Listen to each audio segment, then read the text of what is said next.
Сельские часы. Эти совещания в команде Ради Хабирова стали постоянными. Четкие вопросы, конкретные ответы. Очередная встреча в таком формате за Уралом, в Баймаке. В зале предприниматели и фермеры Баймакского района. Ради Фарич, маленький экскурс. Территория наша, вот спиртпунктом красно показан, она составляет 4 гектара. Значит, на сегодня площадь как у нас смотрится и будет выглядеть вот таким образом. И вот она уходит на проспект, вот она проспект, сюда уходит. Так. Сегодня служит как автопарковка, но в будущем это зона отдыха, рекреационная зона и... А парковка куда уйдет у вас? Парковка уходит вот сюда, в сторону гаражей. Вот здесь будет парковка. Ну, нормально. Как бы пешеходная зона здесь будет, да. Творчество и за ним парковка. Потому что оно на машину доставить Да, надо. да. А этот парк отдыха и культуры имени Салавата Юлаева мы готовим на 22 год АФКГС.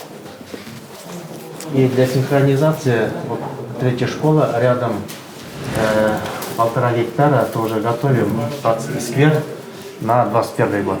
И вот то, что я Ради Фарич рассказывал, вот мы сейчас были вот в этом районе, и вот это под синхронизацией со временем обвяжем вот с этим микрорайоном, ну, кварталом, и будет вообще четко. Ну, логика такая, да, вы сторону видите порядок в центре, и потом Да, от да, центра, на периферии мы вот в Уфе сейчас да. так делаем, в Да. центре наводим и пошли. 85 миллионов это только федеральный грант? Нет, да? все Или вместе. все вместе? Федеральные 47, И муниципальная, республиканские и... 17, внебюджетные 17 и муниципальные 3 миллиона. Ну, в истории Баймака, чтобы... Не было такого, да. Этого не было. Площадь территории 4 гектара и общая площадь территории 17 гектаров. Два бюджета. Такого не было. Это хороший камень, хорошие материалы вы можете Да, Ради использовать. Теперь что у вас, какой сейчас этап? Вы же должны в следующем году освоить уже это, так? Да. Да. Вы С должны 1 очень апреля. быстро проект сделать. Вы начали это все делать? Архитектурную схему готовят московские ребята из Центра развития пространств. В конце ноября начнут проектирование. 1 апреля подрядчик должен зайти сюда. Подрядчик, пока вот мы нашли в Уфе, Ну, чтобы человек Фарид Саидович, да, умел делать. да. руководитель, хорошая компания. Они приезжали Они уже. приехали, посмотрели. Сегодня мы работаем с сетевиками. Давайте. Какие сети есть, что под замену? Все, давайте, действуйте. Да. Александр Фаридович, по вашему поручению у нас идет реконструкция и объекта незавершенного строительства Дома правосудия. В данный момент у нас ведется госэкспертиза. В конце ноября, в начале декабря мы госэкспертизу получим. Вот прекрасно такой объект у нас получится. Но хорошо было бы, если на следующий год включиться. Как только будет готово, как только будет готов проект, ко мне лично надо выходить, и я буду думать по деньгам.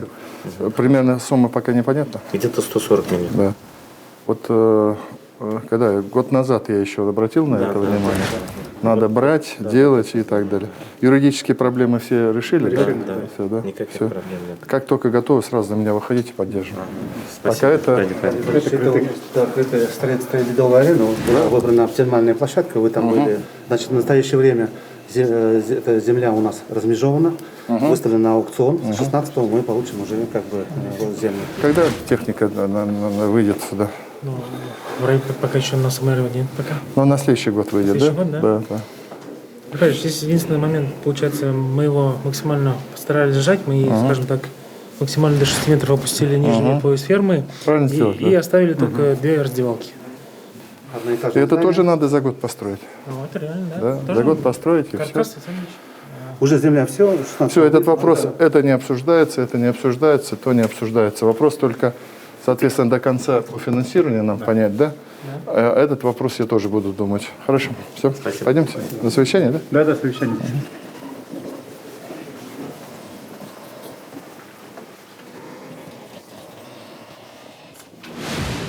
Добрый день всем. Задача очень простая. Мы периодически будем работать сейчас в районах нашего Зауралья, потому что совершенно точно мы понимаем, что те меры поддержки, которые мы должны вам оказывать, они недостаточны, особенно в сфере сельского хозяйства. Поэтому такие маленькие совещания будем проводить. У нас сегодня специально и премьер-министр здесь у нас по финансовым вопросам мы решали, и министр сельского хозяйства. Поэтому давайте так, министр сельского хозяйства вкратце расскажет, вот, как он видит работу с вами, а вы потом задавайте вопросы, и, соответственно, по вашим вопросам мы дальше будем работать. Все это потом будет протоколироваться, оформляться моим поручением, будет идти. Но совершенно точно я говорил, что в Баймаке, вот если говорить сегодня о Баймаке, огромный потенциал для переработки пищевой. И мы готовы вам придумать разные механизмы для того, чтобы вас поддержать разными субсидиями, закупкой техники, компенсацией закупки техники и так далее. Поэтому лишь бы с вашей стороны была воля, желание работать, мы вам поможем и поддержим. Пожалуйста, Ильшат Львович. Уважаемый Радик Фаридович, уважаемый Андрей Геннадьевич, уважаемые коллеги. Значит, в целом в Баймакском районе за последние годы появляются фермеры, становятся уже более-менее сильными, становятся на ноги. Есть семейная династия, тоже у нас есть. Значит, мы управляем самими сельхоз одним крупным предприятием МТС «Урале». И видим, что даже этот год по МТС «Урале» мы, скорее всего, или уйдем в ноль, или в минус, потому что все вложенные деньги на удобрения, на средства защиты растений в этом году не сработали. Поэтому наша задача искать любые варианты. Конечно, одним из лучших вариантов является это животноводство. Это и коневодство. В целом по поддержке в 2019 году по линии Минсельхоза 116 миллионов рублей было дано субсидий Баймакскому району. В этом году мы уже перечислили 118 рублей. У нас еще, Ратифович, долг остается где-то около 25 миллионов. Так, это 25 миллионов на что остается? Это техника и удобрения. Андрей Иванович, давайте найдем решение. Вот в течение месяца решите. До конца года. Ну, до конца года, да. Так, давайте вот мы прям протокол, первый вопрос по сельхозорганизациям Баймака. До конца года долг закрыт. 25 миллионов. Есть. Больших. Есть много инициативных людей, поэтому идет хорошая активность по грантовой поддержке. Поэтому на 2021 год готовим еще дополнительно новых фермеров. Есть несколько вариантов. Первый, со следующего года будет работать, это агростартап до 5 миллионов. Это на действующие кооперативы субсидий, которые уже работают. И появляется еще два новых гранта, это на агротуризм. С 2021 года, значит, в основном это как раз коневодство, кумысоделие, то есть туристический поток готовим как раз для людей, привозим там, где идет производство. Но конкурс будет проводить Минсельхоз России. Необходимо будет нам за 2-3 месяца усиленно это подготовить. Сегодня по вашему поручению, мы отрабатываем поддержку отдельно для зауральцев. Нам необходимо сделать продление программы «Зауралье Северо-Востока», которая у нас юридически заканчивается в 2020 году. Нам необходимо основание, чтобы увеличить коэффициент. Мы ставку субсидий на 1 гектар умножаем на 3 коэффициент. То есть, если все у нас будет хорошо, то 745 рублей на 1 гектар мы заплатим нашим аграриям, кто обрабатывает землю. Средняя ставка была 200 рублей. Это поможет как раз нам купить горюче-смазочные материалы, СЗР и семена. В этом году в Баймаке с семенами сложно, как было в прошлом году с хайбулами. Нам необходимо от района инициативных людей, которые мы индивидуально будем отрабатывать, ну и дальше получение гранта – это не окончательное. Фермер должен развиваться, а не через 3 года закрыться. Это зона ответственности района. В районе команда неплохая, вот мы индивидуально отрабатываем. Действительно, программа по Зауралью у нас к 2020 году она истекает. Андрей Геннадьевич, надо посмотреть, потому что по бюджетным инвестициям, вот вам всем говорю, переживать не нужно, поэтому вот надо посмотреть в этой части. Мы планируем разработать определенную программу. В Заурале требуется доп. Поддержка, в отличие от других территорий. Это для нас понятно. Вот, это раз. Теперь я смотрю, у вас здесь виды деятельности, которые вот строительство цеха по переработке мясной продукции и так далее. Вот, Ильшат Львович, вы когда мне доложите вот о программе поддержки вот именно пищевой промышленности? Мы до конца года вот с участниками, с инициаторами отработаем. Вот сидят молодые ребята, да? До конца вот декабря. кто-то из них хочет открыть там маленький мясоперерабатывающий там цех, так? Вот скажите, что он получит в рамках той программы, которую вы мне хотите доложить? Она будет принята все равно? Если действующий кооператив, то 60% на покупку оборудования, транспорта, строительства мы даем, но 40% свои должны быть, это раз. Два, значит, кто хочет получить новые поддержку до 5 миллионов, 10% только его, 90% за счет федерального бюджета.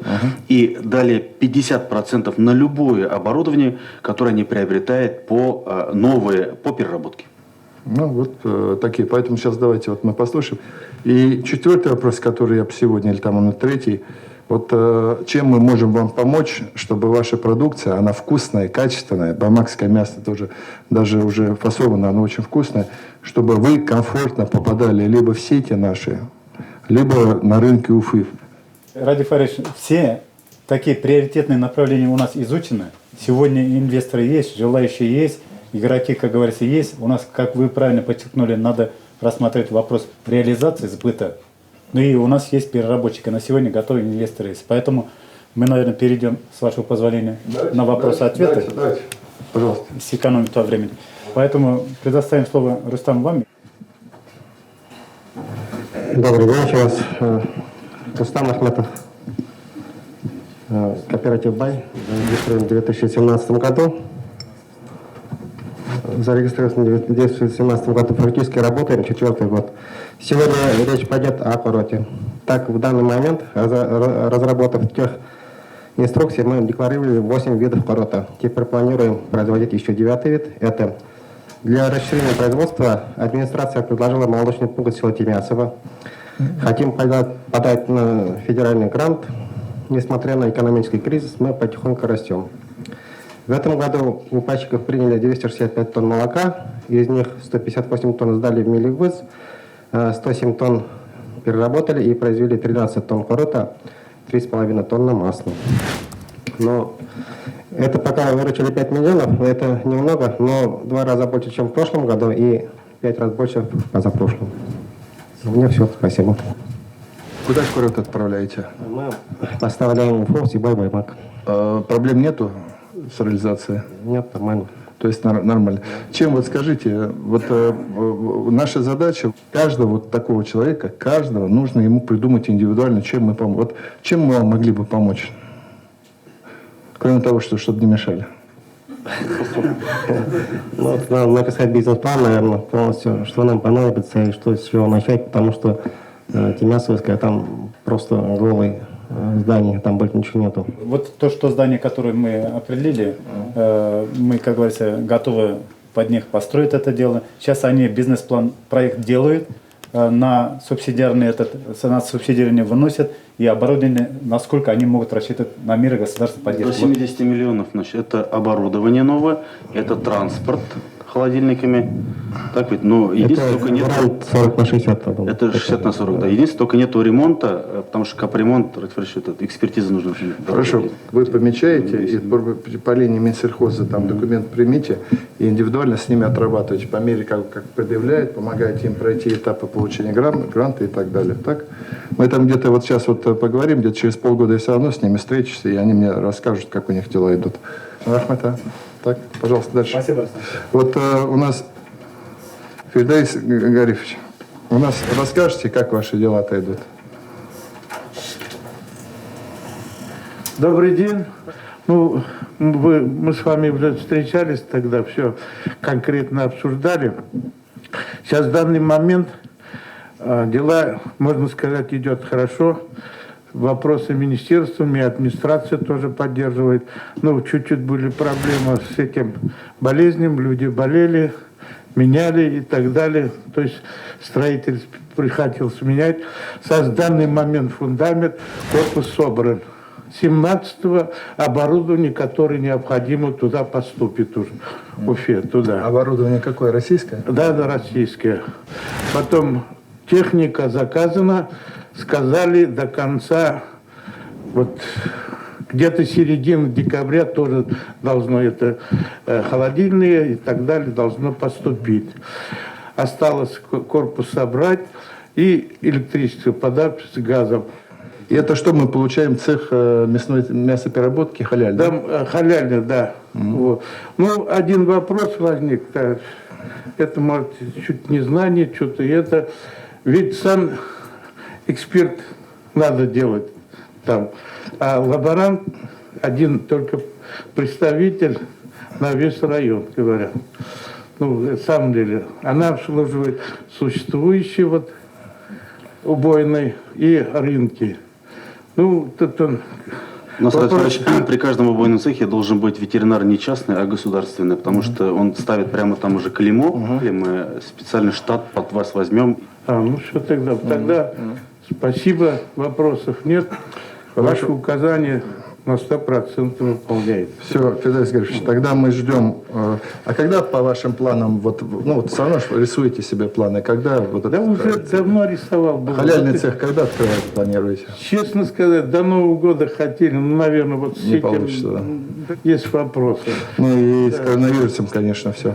Там скажете Пашковой, там с главой пусть отработает. На открытии я приеду, мне любопытно посмотреть, что сделаете. Хорошо, спасибо. Пожалуйста, кто еще хотел? Давайте. Да, пожалуйста. Давайте.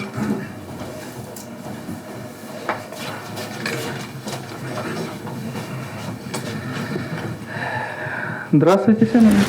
Красиво говорить не умею, уже трясетесь. Давай, спокойно. Председатель кооператива Игентау, участник программы ДГП, Ильшат Ильдусов, программа ДГП очень нам помогла, конечно. Спасибо огромное вам за программу. И в 2019 году ДГП получили, в сентябре получили, в декабре уже по полной работать начали. В квартал пока вот перерабатываем где-то 4-5 тонн мяса. И 14 октября мы купили такой павильон. Павильон такой купили за свои деньги. Здесь в Баймаке нам, спасибо администрации района, Фэнс Габдрасис нам на инвестиции прям конкретно место поставили. До этого по магазину развозили. Это продавцами договариваться очень сложно. В прошлый четверг получили сертификат халяль. Прямо официально сейчас продукция получается халяль. Свинина больше никогда не заходила в цех. Вот такие стационарные, нестационарные торговые объекты как-то субсидироваться и так, мы бы сеть свою открыли бы. В Баймаке пару точек, до Уфы доехали бы, до Сибаева. Оборудование называется торговое оборудование. Мы попробуем тогда, по поручению тогда официально сделаем, и включить в субсидирование торговое оборудование для продажи именно фермерами и кооперативами.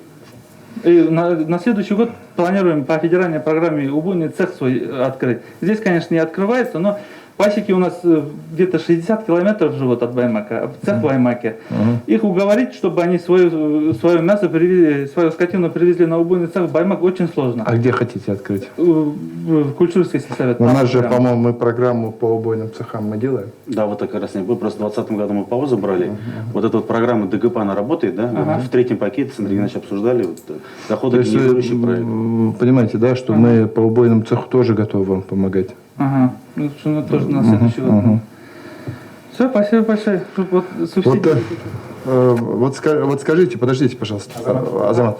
Вот скажите, вы просто у нас программ много. Может быть, мы не до конца вам объясняем эти программы. Может, семинары нам чаще проводить. Вот сейчас этот коронавирус проклятый пройдет.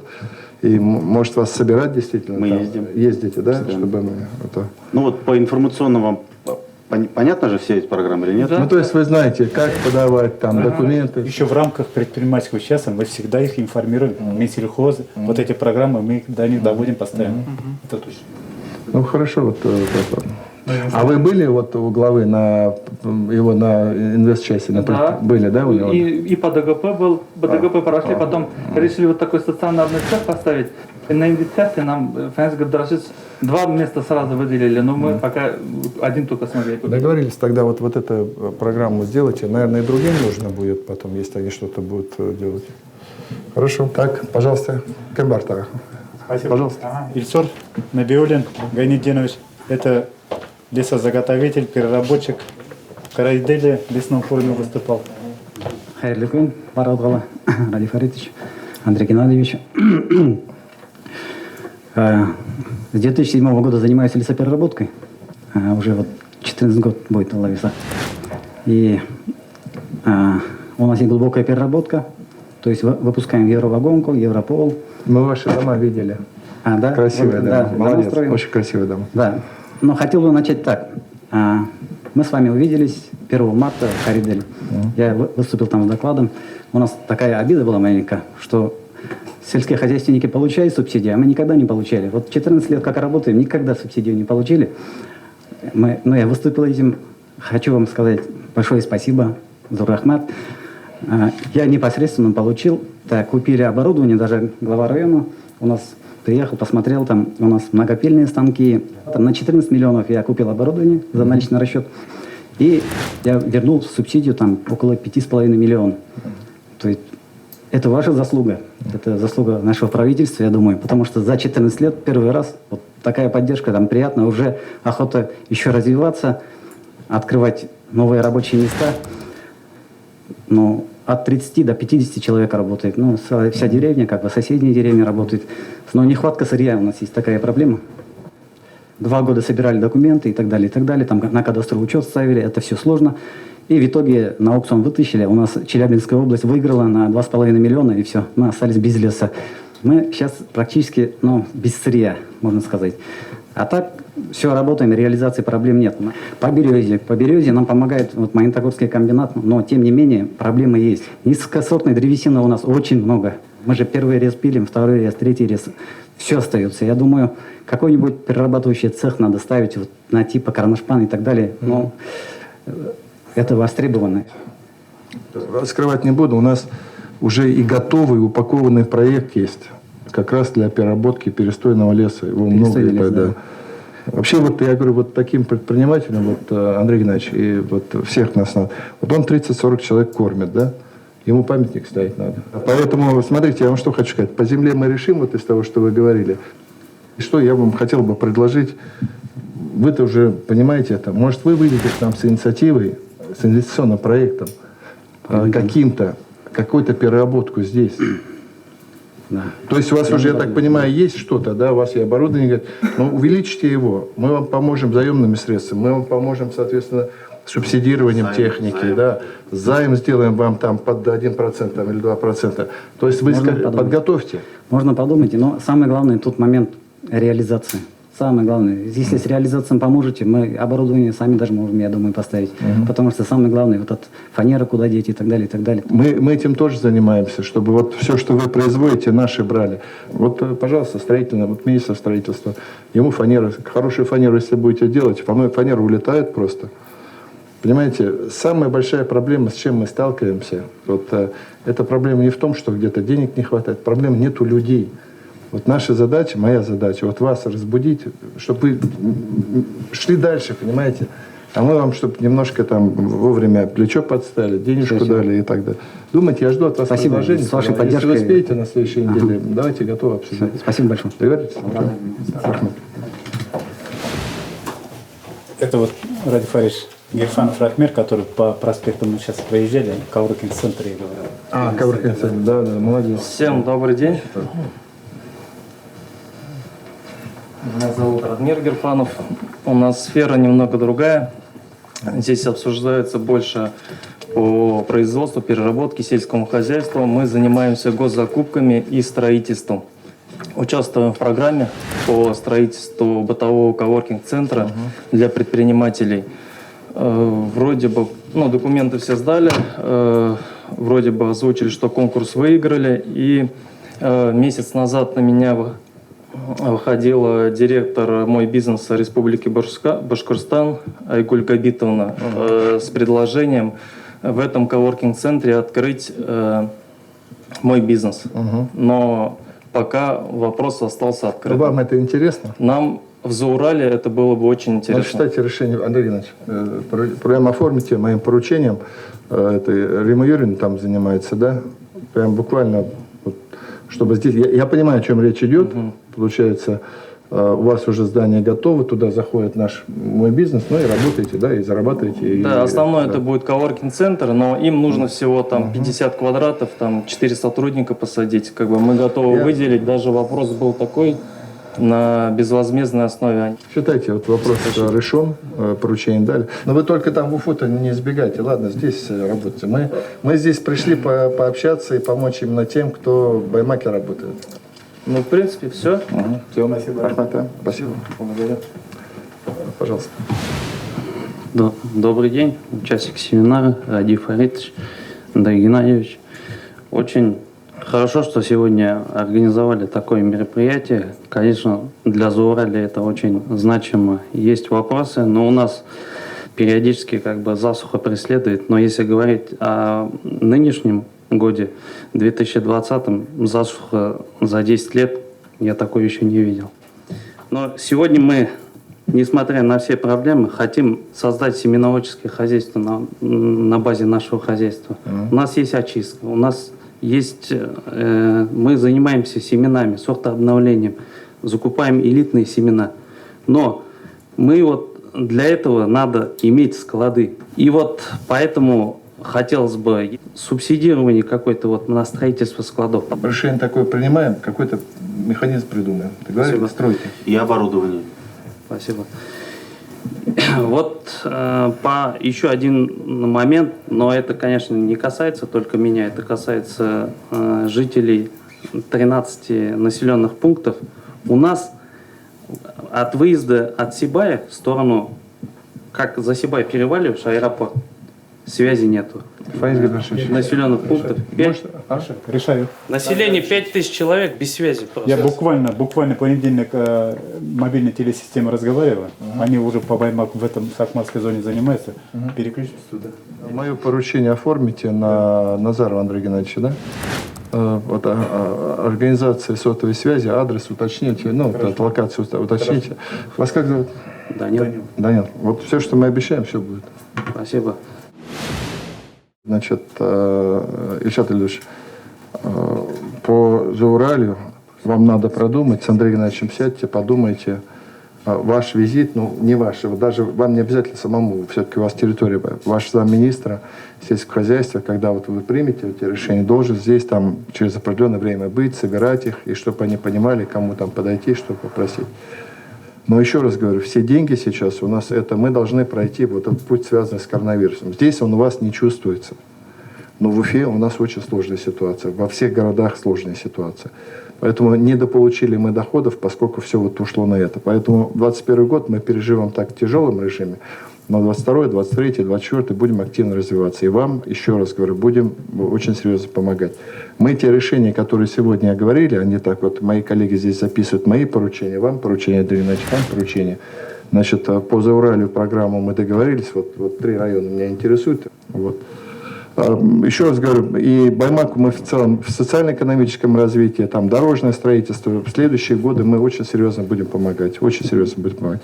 Глава должен хорошо отрабатывать, он сейчас, мне кажется, вот вошел в курс дела, все-таки, ну, относительно молодой глава.